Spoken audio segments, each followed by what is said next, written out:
September. The people who are drawn by the love of learning to patronize a bookshop should be of a superior type. It is not needful that they be wealthy or be poor, be famous or unknown, for there is a delightful sense of social equality within the precincts of an old bookshop, which can be found nowhere else. The little barriers of class and creed disappear in the presence of immortality.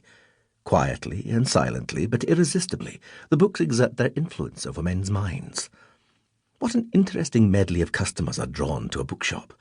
The callow youth, entering his little circle of society, inquires blushingly for a manual of etiquette.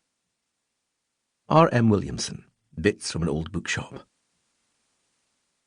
Williamson might well have saved the callow youth his blushes by selling him a copy of Madge of Truth's Manners for Men, published in 1897, just 7 years before Williamson's own book.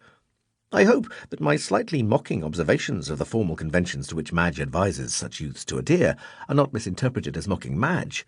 She was merely reflecting the preposterous social rules of her time. Madge of Truth, Charlotte Eliza Humphrey, was a pioneer, and is widely recognised as one of the first female journalists in the UK. From 1873, she wrote a regular column for the magazine Truth, a typically sanctimonious title for a Victorian publication.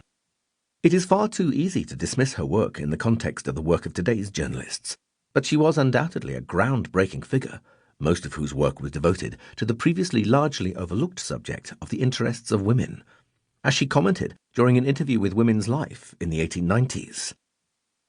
The scope of women's work in the journalistic world is much greater now.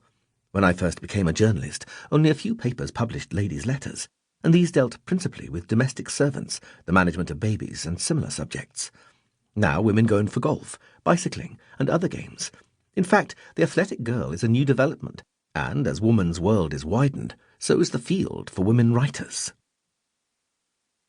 The social equality of bookshops is a point on which I wholeheartedly agree with Williamson. Like libraries, bookshops are spaces that people mostly enter for the purpose of quiet reflection. The largely subconscious social signals by which many of us judge our fellows, the way we dress and speak, and even the cars we drive, matter for nothing when you're immersed in a book. Your companions in the shop are others with whom you share a love of the written